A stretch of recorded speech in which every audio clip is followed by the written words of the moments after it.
मेरे प्यारे स्टूडेंट्स, कैसे हो आप सब। लास्ट सेशन में हमने ये क्वेश्चन छोड़ दिया था, इस क्वेश्चन पे स्किप किया था कि आपको कमेंट में आंसर करना था कि इस क्वेश्चन का आंसर क्या होगा। द क्वेश्चन इज कि the average of some consecutive natural numbers is 15। कुछ लगातार प्राकृतिक संख्याओं का औसत 15 है। यदि पहली संख्या में 23 जोड़ा जाए और अंतिम संख्या में से 5 घटाया जाए तो हमारा औसत 17.5 हो जाता है। तो कितनी ऐसी प्राकृतिक संख्याएं रही होंगी। एज वी नो, एवरेज हमारा होता है सम ऑफ ऑल ऑब्जर्वेशंस, जो भी हमारी संख्याएं हैं सबका कुल योग divided by number of observations.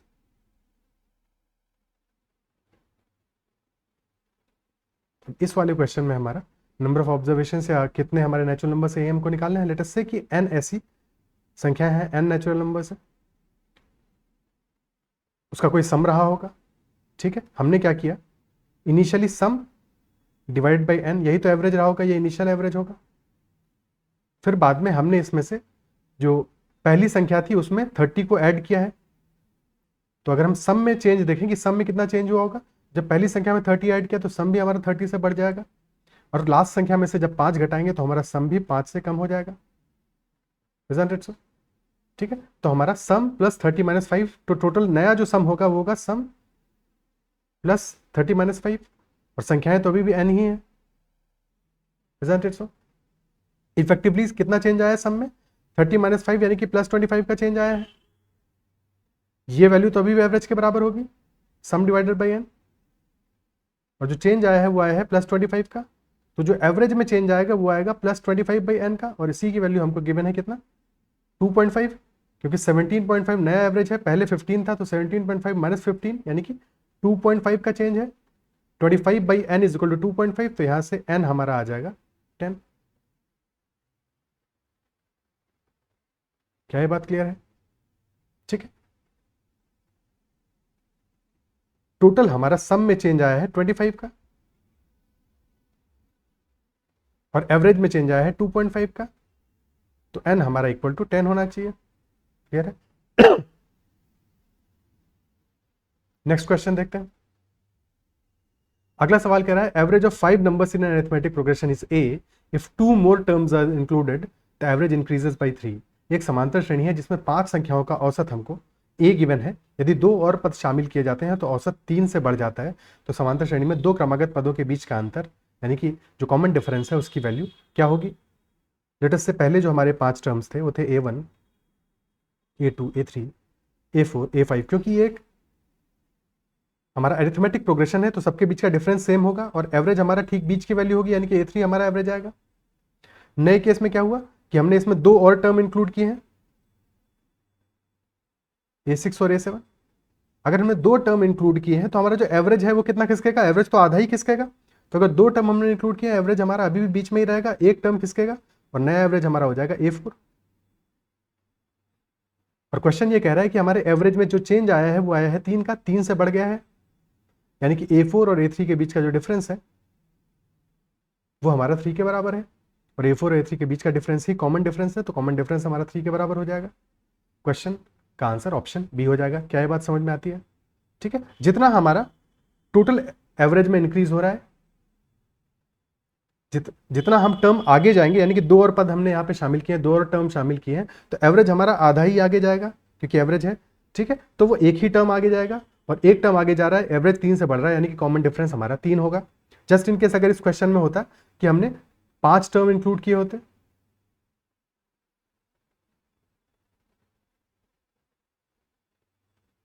और एवरेज हमारा इंक्रीज होता, लेट एस से 4 से इंक्रीज हो रहा है एवरेज। ठीक है, 4 से हमारा एवरेज इंक्रीज हो रहा है, तो हमें पता है कि अगर हमने 5 टर्म इंक्लूड किए हैं तो एवरेज हमारा 2.5 टर्म से आगे जाएगा, 2.5 टर्म से आगे जाएगा, तो 2.5 times common difference is equal to 4 हो जाएगा, यानी कि कॉमन डिफरेंस हमारा हो जाएगा 4/2.5, यानी कि 4/5/2, 4/5/2, यानी कि 8/5, यानी कि 1.6 हमारा कॉमन डिफरेंस आ जाएगा। क्या ये बात क्लियर होती है। ठीक है, आगे बढ़ते हैं, नेक्स्ट क्वेश्चन में चलते हैं। अगला सवाल कह रहा है एक समांतर श्रेणी है जिसमें कि n संख्याओं का औसत a है, 3 और पद हमने शामिल किए हैं। अगर हम 3 और टर्म्स को शामिल कर रहे हैं, 3 और टर्म ऐड किए हैं, एवरेज हमारा कितना आगे जाना चाहिए? एवरेज जाएगा, जो इनिशियल एवरेज था a प्लस 1.5 टर्म आगे जाएगा, यानी कि प्लस 1.5 टाइम्स डी, क्योंकि अरिथमेटिक प्रोग्रेशन में है सारे के सारे टर्म्स, ठीक है। Plus 1.5 times D, D common difference है, और हमें पता है कि ये जो 1.5 टाइम्स डी की वैल्यू है ये कितने के बराबर है? ये +6 के बराबर है, क्योंकि 6 का इंक्रीज हो रहा है। तो यहाँ से डी की वैल्यू हमारी आ जाएगी, डी होगा 6/1.5, यानी कि 4, कॉमन डिफरेंस हमारा 4 के बराबर आ जाएगा। क्या ये बात समझ में आती है? ठीक है। फिर क्वेश्चन हमसे कह रहा है एपी के प्रत्येक पद में हम 5 जोड़ते हैं और फिर पहले n+2 पदों का औसत निकालते हैं। अब या तो हम पहले 5 जोड़ लें या पहले हम n+2 पदों का एवरेज निकाल लेते हैं और फिर एवरेज में 5 जोड़ लें, क्योंकि हमें ये पता है कि जब भी एपी के हर एक टर्म में हम 5 जोड़ते हैं तो जो हमारा ओवरऑल एवरेज है वो भी 5 से बढ़ जाएगा।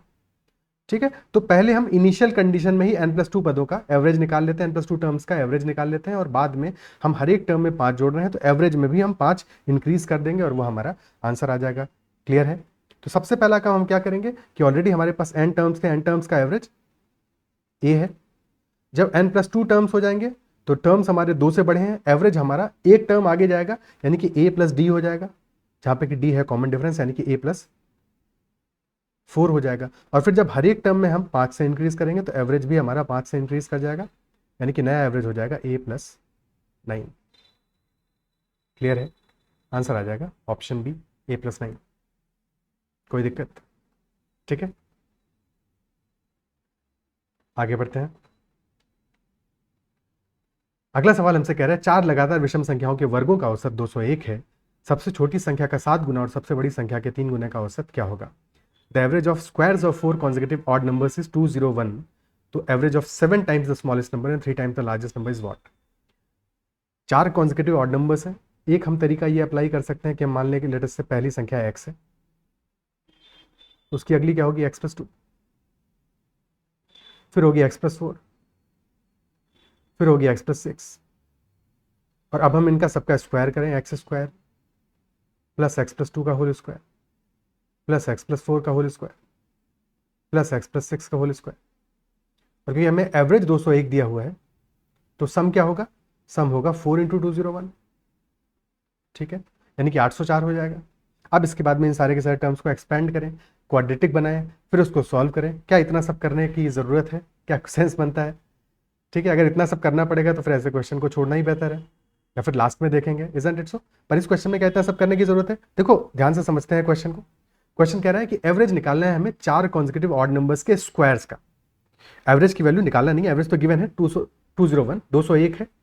तो क्या आपको कोई एक ऐसी संख्या दिख रही है, ऑड संख्या, ऑड नंबर, जिसका एवरेज 200 के आसपास हो? क्योंकि एवरेज हमेशा क्या होगा, जो भी संख्याएं, जो भी हमारे स्क्वायर्स होंगे उनके बीच में ही कहीं लाई करेगा। अगर आप ध्यान दो तो 13 का स्क्वायर होता है कितना? 169, 200 से थोड़ा सा कम है।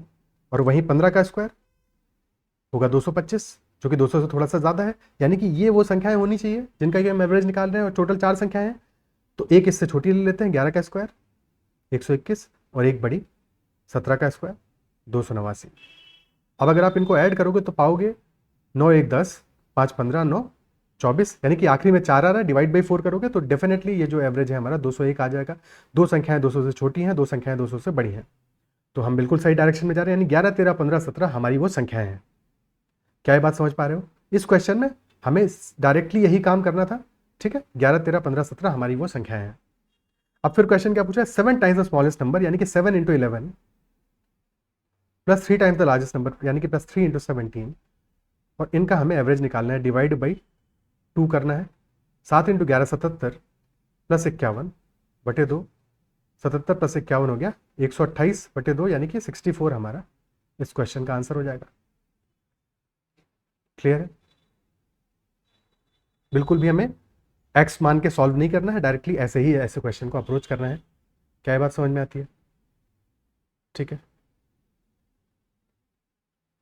ओके। फॉर एग्जाम्पल कि अगर हमारा एवरेज, एग्जैक्ट वैल्यू तो नहीं लूंगा क्योंकि मैंने भी रैंडम वैल्यूज दे रहा हूं, मान लो कि एवरेज हमारा 500 के आसपास दिया होता, 4 संख्या होती है, एवरेज 500 के आसपास होता, तब हम क्या वैल्यूज लेते? हमें ये पता है कि 21 का स्क्वायर कितना होता है? 441, 22 का स्क्वायर 484, 23 का स्क्वायर 529, isn't it so?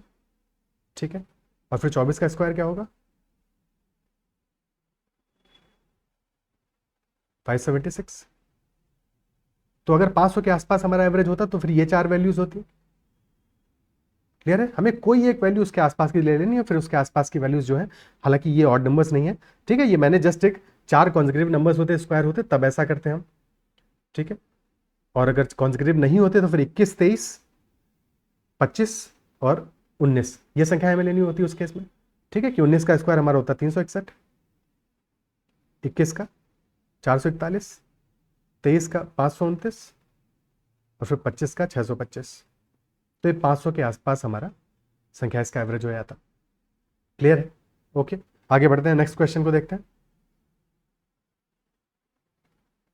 अगला सवाल कह रहा है arithmetic mean of the 9 numbers in the given set 9, 99, 999 और फिर लास्ट नंबर है हमारा 9 टाइम्स 9, और जो एवरेज आ रहा है हमारा वो भी एक 9 डिजिट का नंबर है, 9 अंकों की वो एक संख्या है। तो क्वेश्चन हमसे, और साथ में ये भी गिवन है कि जिसके कि सारे के सारे डिजिट्स अलग अलग हैं, तो जो संख्या n होगी, जो हमारा औसत होगा, जो एवरेज होगा, जो माध्य होगा, माध्य और एवरेज एक ही बात है, तो उसमें कौन सा अंक, कौन सी डिजिट नहीं रही होगी। अच्छा सवाल, सिंपल क्वेश्चन है। बेसिकली इस क्वेश्चन में हमें करना क्या है, इन सारी की सारी संख्याओं का एवरेज निकालना है। ये 9 संख्याएं हैं, और क्योंकि 9 संख्याएं हैं, 9 प्लस 99 प्लस 999 और आखिरी संख्या है 9 टाइम्स 9। जब एवरेज निकालेंगे तो क्योंकि 9 संख्याएं डिवाइड बाय 9 करेंगे तब तो एवरेज आएगा, और इनमें से हर एक संख्या 9 से डिविजिबल है, यानी कि एवरेज हमारा हो जाएगा 1 plus 11 plus 111 plus 1111 and so on till 9 times 1। ये हमारी एवरेज की वैल्यू होगी। कौन सी संख्या नहीं होनी चाहिए, इसके लिए सबसे पहले हम देख लेते हैं शॉर्ट में कि अगर हम 1 और 11 और लेटर से 111 को अगर हम जोड़ते हैं तो क्या आएगा, 111 3 टाइम्स, 3 2 1, ये हमारा आएगा। अगर 4 बार आते तो, यानी कि 1 11 111 और 4 बार 1, तो 4 3 2 1, यानी कि ये क्लियर पैटर्न हमारा बन रहा है। तो ये जो हमारी संख्या होगी ये क्या होगी, 1 2 3 4 5 6 7 8 और 9, ये हमारा एवरेज होगा। अगर ये हमारा एवरेज है तो यहाँ पे 0 नहीं आ रहा है, बाकी तो सारी संख्याएं आ रही हैं, तो ऑप्शन ए हमारा क्लियरली आंसर हो जाएगा। क्या ये बात समझ में आती है? ठीक है, क्लियर है। नेक्स्ट क्वेश्चन देखते हैं, आगे बढ़ते हैं। अगला सवाल कह रहा है average of 4 consecutive even numbers is 35, which number should be added to make the average 36। 4 consecutive हमारे इवन नंबर्स हैं और जिनका की एवरेज 35 है, तो हम कौन सा नंबर इसमें ऐड करें ताकि हमारा जो एवरेज है वो 36 हो जाए। ओके, तो अगर 4 कॉन्जिक्यूटिव इवन नंबर्स का एवरेज हमारा 35 आ रहा है और एवरेज हमको बनाना है कितना, 36, यानी कि एवरेज में 1 का इजाफा करना है। तो अगर एवरेज में 1 का इजाफा करना है, और क्योंकि 4 कॉन्जिक्यूटिव इवन नंबर्स है हमारे, ठीक है, 4 कॉन्जिक्यूटिव इवन नंबर्स है हमारे, संख्याएं क्या होंगी, 35 अगर एवरेज आ रहा है, यानी कि 2 संख्याएं 35 से छोटी होंगी, 32 34, 2 बड़ी होंगी 36 38। क्लियर है? अगर हम इसमें 40 जोड़ दें तो एवरेज पे क्या फर्क पड़ेगा। ठीक है, हमें पता है कि जैसे ही हम अगली संख्या इसमें एडअप करेंगे, 38 के बाद वाली संख्या एडअप करेंगे, तो हमारा एवरेज अभी जो 35 था, क्योंकि हमने जो संख्या जोड़ी है वो 2 ज्यादा है, तो एवरेज में कितना फर्क पड़ेगा, क्योंकि हर एक 2 संख्या के बीच में 2 का गैप है।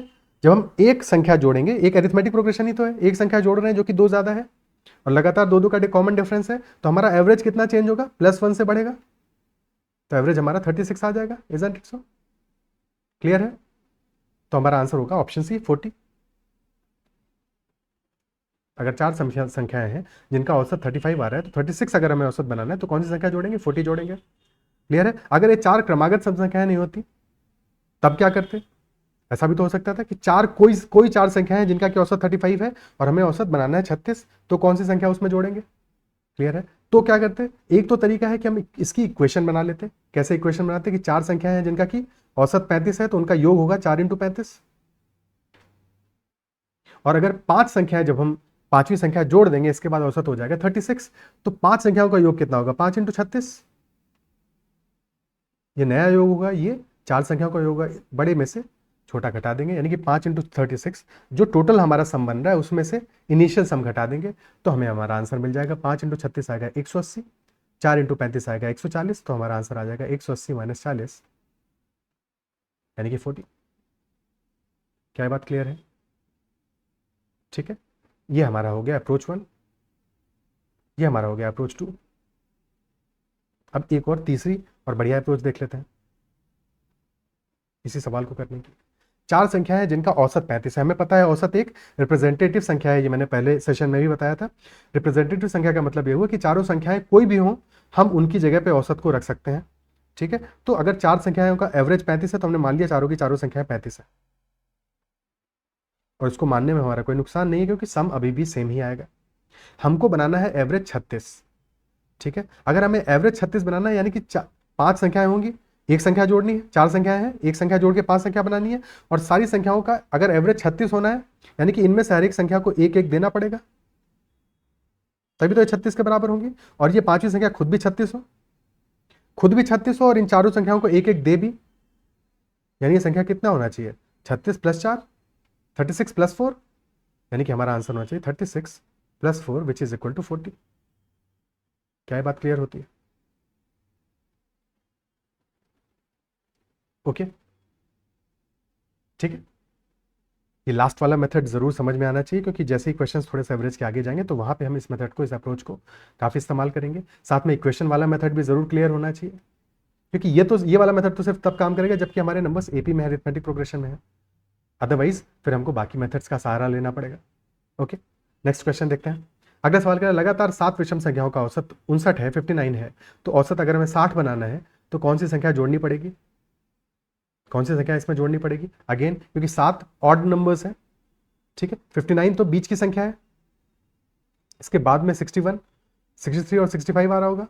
ठीक है, औसत हमें 1 से बढ़ाना है, 1 से बढ़ाना है, और क्योंकि ये कॉन्सेक्यूटिव ऑड नंबर्स हैं तो 2 का फर्क है, यानी कि बस हमें अगला ऑड नंबर यानी 67 इसमें जोड़ देना है। हमारा आंसर आ जाएगा 67, ऑप्शन सी। तो लगातार संख्याओं के लिए तो ये चीज ठीक है, अगर लगातार नहीं होती तब फिर कितना जोड़ना होता? ये कैसे निकालते कि 7 संख्याएं हैं, ठीक है, औसत हमारा 59 है, औसत हमें 60 बनाना है।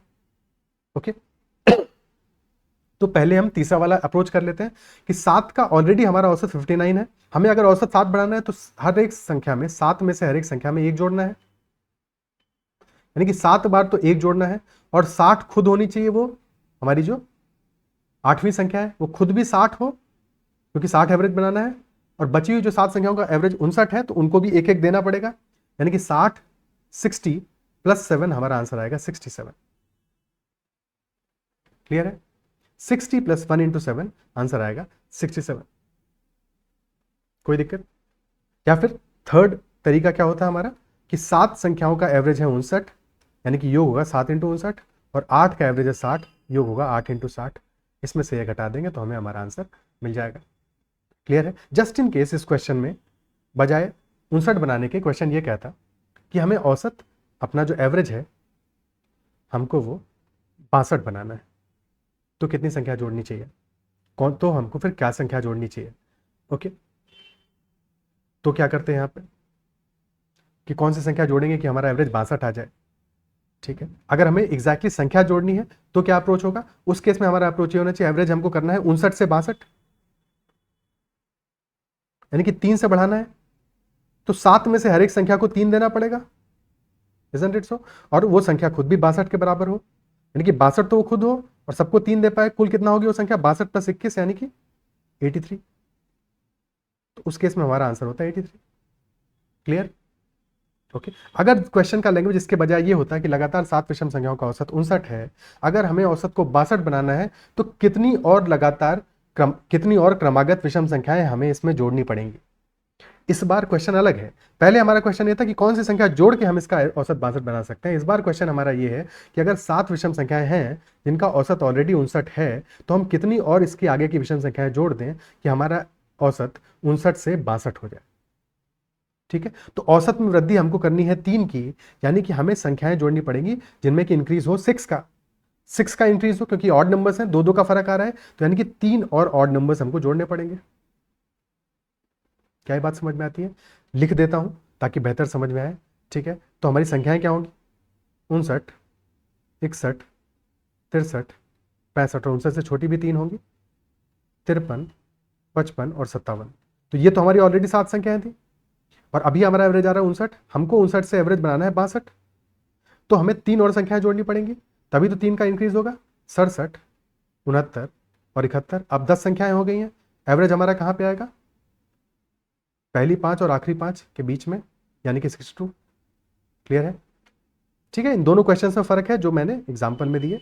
पहले वाले क्वेश्चन में हमें एक संख्या जोड़ के एवरेज 62 बनाना है, दूसरे वाले में हम कितनी संख्याएं जोड़ें कॉन्जिक्यूटिव ऑड नंबर्स की हमारा एवरेज 62 हो जाए। दोनों क्वेश्चन से फर्क है, लैंग्वेज में भी फर्क होगा, तो ये ध्यान रखना है। ठीक है, आगे बढ़ते हैं, नेक्स्ट क्वेश्चन देखते हैं। अगला सवाल कह रहा है 5 members of a team are weighed consecutively. एक टीम के 5 सदस्यों का वजन क्रम से लिया जाता है और प्रत्येक सदस्य का वजन लेने के बाद उनके औसत वजन की गणना की जाती है। Their average weight is calculated after each member is weighed. If the average weight increases by 1 kilogram each time, यदि हर बार औसत वजन 1 किलोग्राम से बढ़ जाता है तो टीम के 5वें और पहले सदस्यों के वजन में क्या अंतर रहा होगा? ठीक है, यानी कि पहले सदस्य का वजन अगर हम मान लेते हैं W, ठीक है, जब हमने दूसरे सदस्य का वजन जोड़ा, ठीक है, जब हमने दूसरे सदस्य का वजन जोड़ा तो फर्क क्या पड़ा? पहले मेंबर का वजन W था, जब दूसरे का वजन जोड़ा तो अब 2 का एवरेज कितना हो गया? W+1। एवरेज W+1 हुआ है, तो अगर एवरेज में 1 का इंक्रीज आया है यानी कि हमारा सम में कितने का फर्क आया होगा? 2 का फर्क आया होगा। 2 का फर्क आने का मतलब दूसरे वाले का वजन पहले वाले से 2 किलो ज्यादा होगा। ठीक है, तभी तो डिवाइड बाई 2 करके हमारा क्लियर है। तो +2 होगा, दूसरे वाले का वजन पहले वाले से 2 किलो ज्यादा होगा। जब हमने तीसरे वाले को भी इंक्लूड कर लिया, अब हमारा एवरेज हो गया है W+2। एवरेज में फिर से 1 का इंक्रीज आया है, फिर से 1 का इंक्रीज आया, मतलब क्या है कि तीसरे वाले का वजन दोनों के एवरेज से 1 ज्यादा तो था ही, उसने बाकी दोनों को भी 1-1 बांटा है। Isn't it so? यानी कि यहां पे जो टोटल सम आएगा दूसरे वाले से भी तीसरे वाले का वजन 2 किलो ज्यादा होगा। क्या ये बात समझ पा रहे हो? ठीक है, तभी हमारा जो एवरेज में इंक्रीज आएगा वो 1 का इंक्रीज आएगा जब इसका वजन दूसरे वाले से 2 किलो ज्यादा होगा। क्लियर है? फिर यही काम हम आगे पर करेंगे, तीसरे से जब चौथे पे जाएंगे, अगेन उसका वजन 2 ज्यादा होना चाहिए और एवरेज हमारा हो जाएगा W+3। और सिमिलरली चौथे से 5वें पे जाएंगे तो उसका वजन 2 ज्यादा होना चाहिए और एवरेज हमारा हो जाएगा W+4। यानी कि पहले वाले और आखिरी वाले के बीच में फर्क कितने का होगा? कितने का फर्क होगा? 5वें और पहले के बीच का फर्क हो जाएगा +2 × 4 यानी कि 8 किलोग्राम्स का। Option C. क्या बात समझ में आती है? ठीक है, क्लियर है? या फिर हम ऐसे भी इस चीज को देख सकते थे कि जब हमने 4 लोगों का पहले वाले का एवरेज हमने मान लिया, पहले वाले का वेट मान लिया W, तो जब 4 लोगों का वजन करेंगे तो एवरेज कितना होगा? W+3 होगा। Isn't it so? और जब 5 का वजन करेंगे तो एवरेज होगा हमारा W+4। यानी कि 4 लोगों के वजन का योग कितना हुआ? 4 × W+3 और 5 के वजन का योग हुआ 5 × W+4। तो जो दोनों का डिफरेंस होगा वही हमारा 5वें वाले का वजन होगा, यानी कि 5W + 20 - 4W + 12। तो 5W - 4W आ जाएगा W, +20 - 12 आ जाएगा 8। पहले वाले का वजन W है और आखिरी वाले का वजन W+8 है, यानी कि 8 किलोग्राम का फर्क है। ऑप्शन सी आंसर है। दोनों ही तरीके समझ में आने चाहिए। क्लियर है? ओके, नेक्स्ट क्वेश्चन देखते हैं। अगला सवाल कह रहा है 24 में से 8 छात्रों की ऊंचाई क्रम से मापी जाती है और प्रत्येक छात्र की ऊंचाई मापने के बाद में औसत ऊंचाई की गणना की जाती है। ठीक है, इस क्वेश्चन में ये चीज ध्यान रखनी है कि 24 में से 8 छात्रों की ऊंचाई क्रम से मापी जाती है। बेसिकली 24 का यहाँ पे कोई रेलेवेंस नहीं है। ठीक है, बेसिकली 8 छात्रों की ऊंचाई क्रम से मापी जाती है। 24 सिर्फ कंफ्यूज करने के लिए दिया हुआ है, तो उसको इग्नोर करना है। Height of 8 students is measured out of 24 दिया हुआ है, बट ये सिर्फ कंफ्यूज करने के लिए दिया है। ठीक है, और ये एग्जाम में बार बार दिया जाता है, इसलिए ये लिखा तो होगा पर ये समझना है कि इसका कोई रेलेवेंस नहीं है, क्योंकि 8 छात्रों की ऊंचाई है जो क्रम से मापी जा रही है और प्रत्येक छात्र की ऊंचाई मापने के बाद में औसत ऊंचाई की हम गणना कर रहे हैं। यदि हर बार औसत ऊंचाई 2 सेंटीमीटर से बढ़ जा रही है तो पहले और आखिरी छात्र की ऊंचाई के बीच का अंतर हमें ज्ञात करना है। ठीक है, अगर औसत ऊंचाई 2 सेंटीमीटर से बढ़ रही है, ठीक है, तो पहले से जब हम दूसरे वाले स्टूडेंट पे जाएंगे और जब हमारा एवरेज 2 सेंटीमीटर से बढ़ेगा तो दूसरे स्टूडेंट का जो हाइट है वो 4 सेंटीमीटर ज्यादा होनी चाहिए। एवरेज 2 सेंटीमीटर से बढ़ा है, इजंट इट सो? क्योंकि एवरेज में भाई पहले वाले को भी तो 2 सेंटीमीटर दिया है, तो उसकी हाइट 4 सेंटीमीटर ज्यादा होनी चाहिए। क्लियर है? और फिर जब दूसरे से तीसरे पे जाएंगे तो तीसरे वाले की हाइट दूसरे से 4 सेंटीमीटर ज़्यादा होनी चाहिए, तभी तो टोटल एवरेज हमारा 2 सेंटीमीटर से बढ़ेगा। Isn't it so? क्लियर है? ठीक है, एंड सो ऑन। तो हमारा कितनी बार है? टोटल 8 स्टूडेंट है, 8 स्टूडेंट है, यानी कि हमें 7 बार +4 ऐड करना पड़ेगा। तो कितना डिफरेंस होगा? 7 इंटू +4, और 7 क्या है? बेसिकली 8 - 1, 8 है तो 7 बार जोड़ना पड़ेगा, यानी कि 28 सेंटीमीटर का डिफरेंस होगा। Option C. क्लियर है?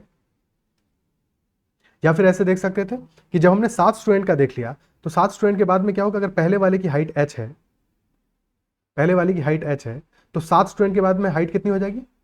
h+14, h+2, h+4, ठीक है। h+14 नहीं होगी, 7 के बाद में h+12 होगी, क्योंकि पहले एक स्टूडेंट का एवरेज हाइट h है, 2 की h+2 है, 3 की h+4 है, तो 7 की हो जाएगी h+7 - 1 इंटू 2, यानी कि h+12। 7 का सम हो जाएगा 7 इंटू h+12, और 8 की हो जाएगी h+14, सम हो जाएगा h+14 इंटू 8। दोनों का जो डिफरेंस आएगा वही हमारा 8वें बंदे की हाइट होगी, यानी कि 8h plus 8 into 14। Isn't it so? 8 into 14 यानी कि 8 इंटू 12 प्लस 8 इंटू 2 यानी कि +16 प्लस 8 इंटू 12 -7h -7 इंटू 12। तो यहाँ से आ गया 8h में से 7h घटाया h आ गया, +16 और +8 - 1 यानी कि +12, तो h+28, यानी कि 28 का डिफरेंस आएगा। क्लियर है? आंसर ऑप्शन सी हो जाएगा। नेक्स्ट क्वेश्चन देखते हैं। अगला सवाल कह रहा है, एक छात्र कुछ अभ्यास परीक्षाओं के लिए उपस्थित होता है। वह प्रत्येक परीक्षा के बाद अपने औसत स्कोर की गणना करता है। यदि प्रत्येक परीक्षा के बाद उसका औसत स्कोर 0.5 अंक बढ़ जाता है तो पहले की तुलना में उसकी आखिरी परीक्षा में 24 अंकों का सुधार होता है। क्वेश्चन ये पूछा है, वह कितनी अभ्यास परीक्षाओं में शामिल हुआ? How many practice test he appeared for? इसका आंसर आपको कमेंट में मेंशन करना है। इस क्वेश्चन का आंसर क्या आएगा? बिल्कुल वैसा ही क्वेश्चन है जैसे पीछे वाले क्वेश्चन हमने किए हैं। क्लियर है? ठीक है, आगे बढ़ते हैं, अगला सवाल लेते हैं। अगर सेशन आपको पसंद आ रहा है तो इसको लाइक ज़रूर कीजिएगा और अपने फ्रेंड से भी जरूर शेयर कीजिएगा। अगर चैनल को अब तक सब्सक्राइब नहीं किया है तो ज़रूर कर लीजिएगा। अगला क्वेश्चन देखते हैं। नेक्स्ट क्वेश्चन कह रहा है, sum of 19 consecutive odd numbers is 361। So what is the sum of another set of 9 consecutive even numbers? जबकि जो पहला टर्म है हमारा वह 5 ज़्यादा है, 5 more than average of first set of consecutive odd numbers. यानी कि पहला set of consecutive odd numbers जो है उसका जो एवरेज है उससे 5 ज़्यादा है पहला टर्म 9 कॉन्जिक्यूटिव इवन नंबर्स का, तो उनका सम क्या होगा? ऑलरेडी हमें गिवन है सम 19 कॉन्जिक्यूटिव ऑड नंबर्स का, तो एवरेज क्या होगा? इन 19 का एवरेज क्या होगा? 361 तो सम है, तो 361 डिवाइडेड बाई 19, क्योंकि 19 संख्या है और क्योंकि 361 19 का ही स्क्वायर होता है तो 19 हमारा एवरेज आ जाएगा। क्लियर है? और पहले जो हमारा अब जो नया सेट है, set of 9 consecutive even numbers, उसमें क्या है? उसका पहला टर्म 5 ज़्यादा है average of first set of consecutive odd numbers, यानी कि 19 + 5, पहला टर्म है इसका 24। ओके, और हमें आखिर तक जाना है। टोटल 9 कॉन्जिक्यूटिव इवन नंबर्स है।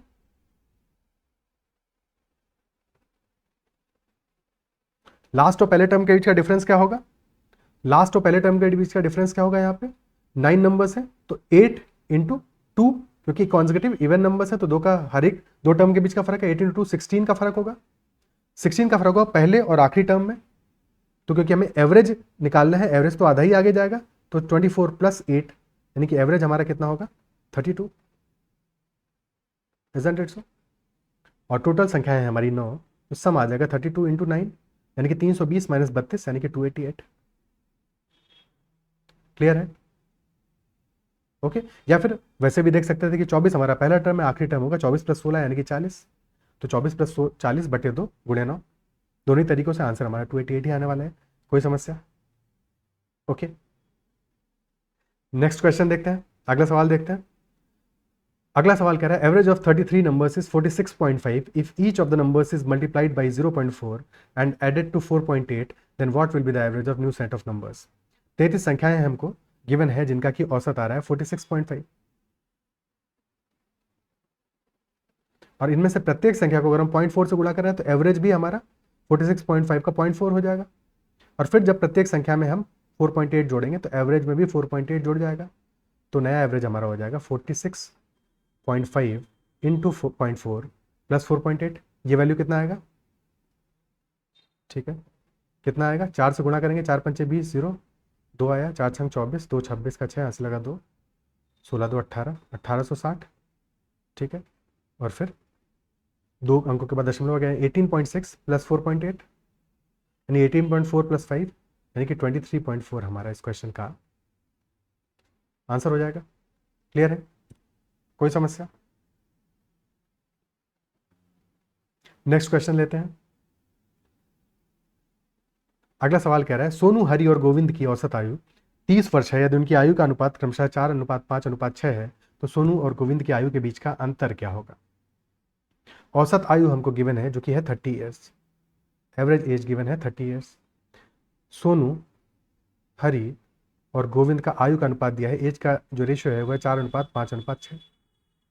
तो सम कितना आ रहा है, 4 5 9 9 6 15, सम आ रहा है 15 और डिवाइड करेंगे 3 से, तो एवरेज हमारा आ जाएगा 5 यूनिट। सम आया 15 यूनिट, 5 यूनिट की वैल्यू हमको दी है 30 ईयर्स, तो यहां से 1 यूनिट की वैल्यू कितनी आ जाएगी, 30/5 यानी कि 6 ईयर्स, ठीक है। और हमें निकालना है फर्क सोनू और गोविंद के बीच का। सोनू की आयु है 4 यूनिट, गोविंद की है 6 यूनिट, यानी 2 यूनिट का फर्क है। और 1 यूनिट अगर 6 साल के बराबर है तो इनके बीच का डिफरेंस आ जाएगा 6 × 2 यानी कि 12 ईयर्स का। Option A will be the answer. Clear है? Next question. अगला सवाल कह रहा है 3 संख्याएं ए, बी और सी हैं और तीनों संख्याओं का जो औसत है average of 3 numbers A, B and C is 12 more than C. तो ए plus B plus C, A, B और सी का जो एवरेज है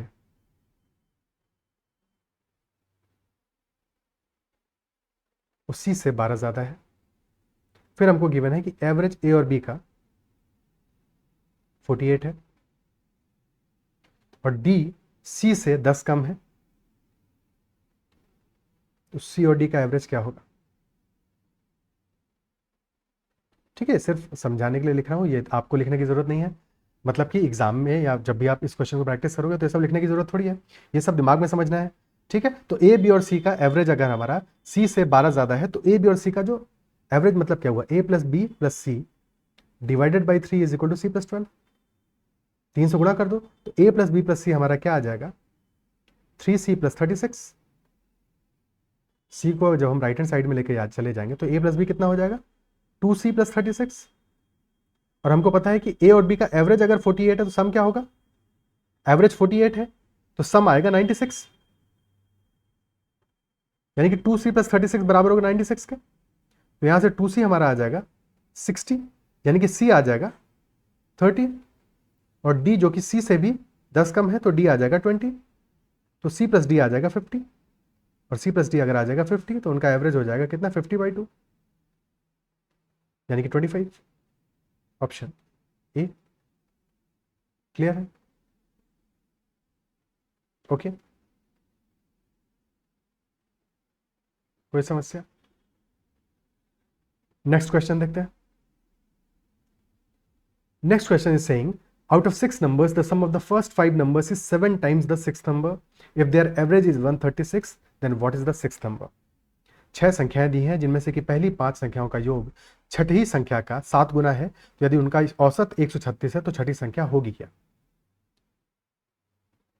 पहली 5 संख्याएं लेटर से 1 2 3 4 5 ये संख्याएं हैं, ठीक है, और इनका जो योग है छठी संख्या जो है 6 नंबर जो है उसका 7 टाइम्स है, ठीक है, उसका 7 टाइम्स है।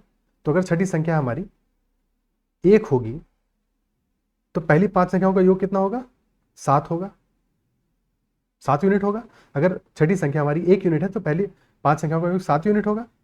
तो दोनों का योग यानी कि पहली 6 संख्याओं का योग कितना हो जाएगा, 7 + 1 8 यूनिट हो जाएगा, 8 यूनिट हो जाएगा, ठीक है।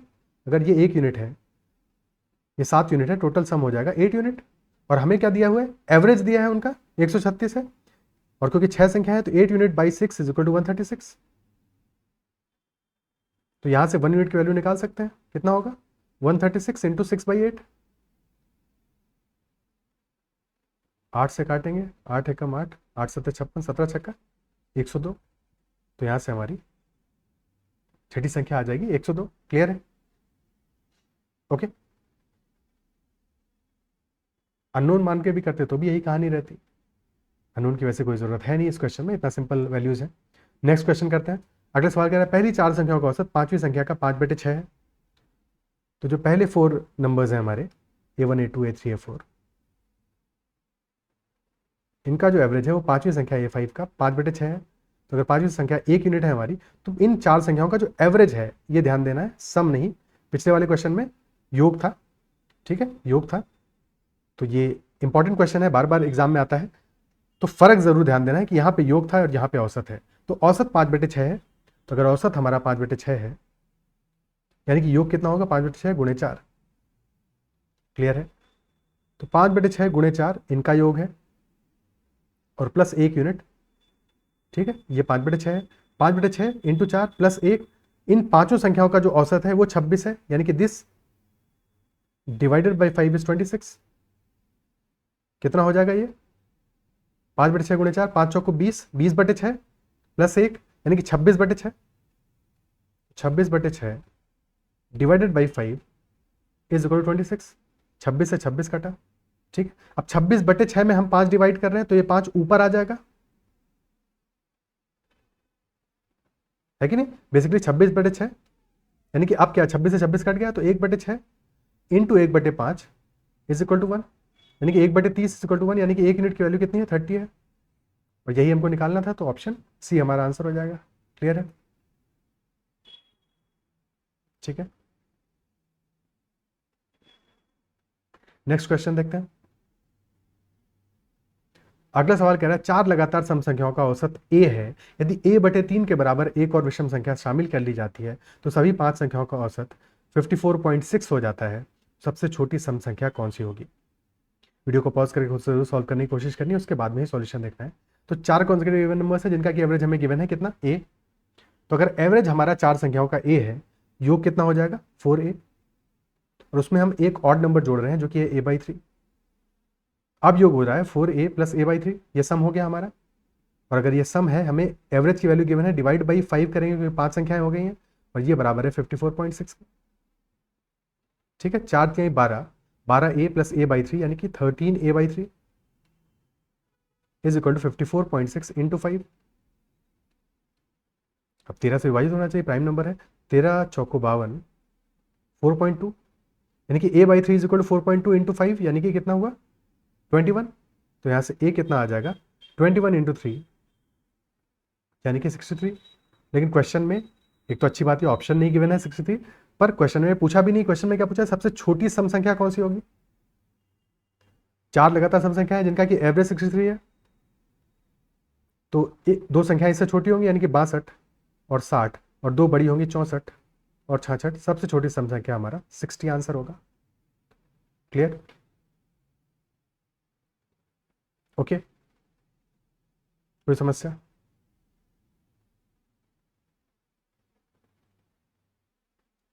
Next question. नेक्स्ट क्वेश्चन कह रहा है if x is 1/5 of y and z is thrice of x and average of x, y and z is 45, then what is the difference between x and y? यदि x y का 1/5 है और z x का 3 गुना है, और x y और z का औसत हमको 45 गिवन है, तो x और y के बीच का अंतर क्या होगा? ठीक है, क्या हम यहां से रेशियो निकाल सकते हैं x और z का रिस्पेक्टिव रेशियो? गिवन है x 1/5 है y का, यानी कि अगर y 1 यूनिट है तो x छोटा है, तो x को अगर हम 1 यूनिट मानते हैं तो y हमारा 5 यूनिट हो जाएगा। और फिर z थ्राइस ऑफ x है, यानी कि z हमारा हो जाएगा 3 यूनिट। ठीक है, एवरेज x y और z का है 45। सम कितना आएगा? 5 + 3 8 + 3 5 3 8 1 9 9 यूनिट सम होगा, डिवाइड बाई 3 करेंगे क्योंकि एवरेज निकालना है, और ये बराबर है 45 के। 9 से काटेंगे 5 बार जाएगा, यानी कि 1 यूनिट बराबर हो गया 5 3 15 के, 15 के। क्वेश्चन कह रहा है x और y के बीच का अंतर क्या होगा? तो x और y के बीच का अंतर कितना है? 4 यूनिट का।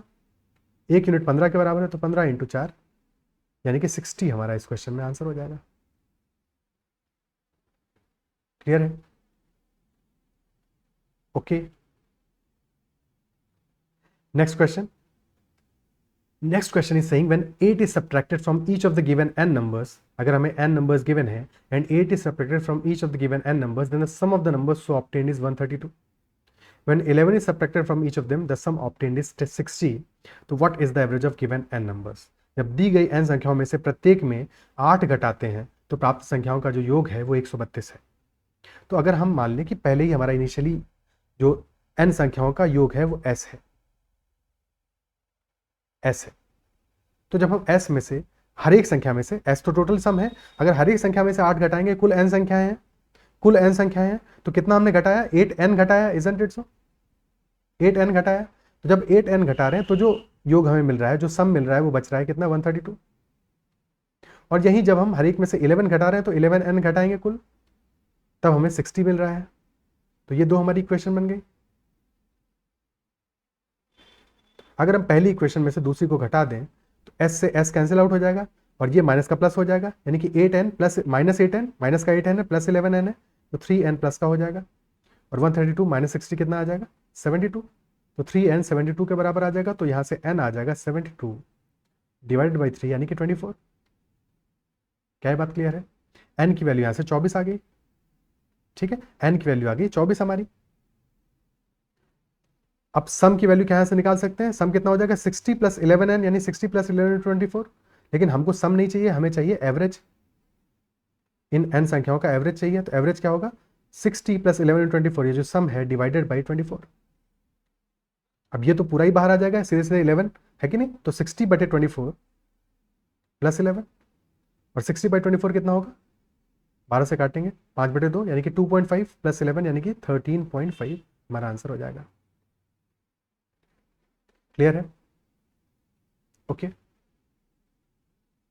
हालांकि इतना सब लिखने की जरूरत नहीं है, बस समझने के लिए ये लिखना इंपॉर्टेंट था. अदरवाइज क्या करेंगे, जब आपको ये चीज समझ में आ रही है, जब 8 घटा रहे हो आप हर एक संख्या में से तो 132 मिल रहा है. जब हर एक संख्या में से 11 घटा रहे हो तो 60 मिल रहा है. तो बेसिकली जब हम 3 ज्यादा घटा रहे हैं तो कितना फर्क पड़ रहा है? जब हम हर एक संख्या में से 3 ज्यादा घटा रहे हैं, ठीक है, तो कितना फर्क पड़ रहा है हमारा? 3n ज्यादा घट रहा है. और 3n की वैल्यू कितने के बराबर होगी? 132 माइनस 60 यानी कि 72 के बराबर होगी. तो n हमारा 24 आ जाएगा स्ट्रेट अवे. बस इतना ही है. जैसे ही n 24 आ गया, अब हमको पता है कि 60 में से 24 हमें डिवाइड करना है और बाकी 11 क्योंकि घटा रहे हैं तो उस 11 को ऐड कर देंगे लास्ट में. हमारा जो एवरेज होगा वो कितना होगा? 60 डिवाइडेड बाई 24 प्लस 11. वही चीज तो यहाँ पे भी आ रही है, इजंट इट सो? ठीक है, जो लास्ट में बच रहा है 60, या फिर हम ऐसा कर सकते थे 132 को 24 से डिवाइड करते और प्लस 8 ऐड कर देते. दोनों बातें एक ही है, दोनों से हमारा आंसर तो सेम ही आने वाला है. क्या बात क्लियर है? ठीक है, ओके. अच्छा सवाल है, बट सिंपल है, एक बार समझ जाते हो तो. नेक्स्ट क्वेश्चन, अगला सवाल करते हैं. अगला क्वेश्चन कह रहा है if the arithmetic mean of 3a and 4b is greater than 50 and a is twice of b, then what is the smallest possible integer value of a. यदि 3a और 4b का अंक गणितीय माध्य यानी कि औसत 50 से ज्यादा है और a b का 2 गुना है, तो a का सबसे छोटा संभव पूर्णांक मान क्या होगा? क्या गिवन है हमको कि जो 3a और 4b का औसत है यानी 3a plus 4b divided by 2, ये 50 से ज्यादा है. दूसरी चीज क्या गिवन है कि a b का 2 गुना है यानी कि a is equal to 2b. ठीक है, तो क्वेश्चन हमसे पूछ रहा है a का सबसे छोटा संभव पूर्णांक मान क्या होगा? What is the smallest possible integer value of a. तो 2b जहां पे b लिखा है उसको भी a में कन्वर्ट कर देते हैं. 2b की जगह a रख देंगे तो 4b की जगह क्या रख देंगे? 2a. तो 3a plus 2a divided by 2 is greater than 50 यानी कि 5a by 2 is greater than 50. 5 से काटेंगे, इधर 10 बचेगा यानी कि a is greater then 20. a 20 से बड़ा होगा. ठीक है, बाकी तो कुछ a और b के बारे में कहा नहीं गया है. a 20 से बड़ा होना चाहिए, और अगर a को 20 से बड़ा होना है और हमें चाहिए तब भी सबसे छोटा संभव पूर्णांक मान, जो कि a 20 से बड़ा हो, तो क्या संख्या होगी? यानी कि मिनिमम a की वैल्यू कितनी आ जाएगी, क्योंकि इंटीजर तो होना ही है इसको, तो मिनिमम वैल्यू आ जाएगी 21. 21 हमारा आंसर हो जाएगा, ऑप्शन सी. क्या ये बात समझ में आती है? ठीक है, क्लियर है? ओके. आगे चलते हैं। अगला क्वेश्चन कह रहा है a and b are positive integers such that a is twice of b. Similar question है, the arithmetic mean of 3 and 4 b is greater than 50 then what is the smallest possible value of a. ठीक है, इस question का answer बिल्कुल similar question है जैसा कि पिछला सवाल था, कोई खास फर्क नहीं है। इस क्वेश्चन का आंसर आपको कमेंट में मेंशन करना है। इस क्वेश्चन में आंसर हमारा क्या आएगा, और नेक्स्ट सेशन में हम इस क्वेश्चन को डिस्कस करेंगे। ठीक है, कि इस क्वेश्चन और पिछले क्वेश्चन में वाकई में फर्क है क्या, या सेम ही होगा आंसर। ठीक है, अगर फर्क है तो क्या फर्क है, और अगर सेम आंसर है तो फिर सेम ही रहेगा। ठीक है, तो इस क्वेश्चन का आंसर आपको कमेंट में मेंशन करना है। सेशन अगर पसंद आया हो तो इसको लाइक जरूर कीजिएगा। अगर कहीं पे कोई डाउट रह गया है आपका तो कमेंट में मेंशन कर सकते हैं, फीडबैक दे सकते हैं। टेलीग्राम और व्हाट्सएप चैनल पे आप ज्वाइन कर सकते हैं अगर आप कनेक्ट होना चाहते हैं तो, या फिर अगर आपका कोई क्वेश्चन है, क्वेरी है, तो आप ईमेल भी कर सकते हैं। अगर आपने चैनल को अब तक सब्सक्राइब नहीं किया है तो जरूर कर लीजिएगा। कोई भी आपका डाउट या क्वेरी है तो आप हमेशा ही पूछ सकते हैं। इस सेशन में इतना ही रखते हैं, फिर मिलते हैं अगले सेशन में। ख्याल रखिए, पढ़ते रहिए। Bye bye, take care.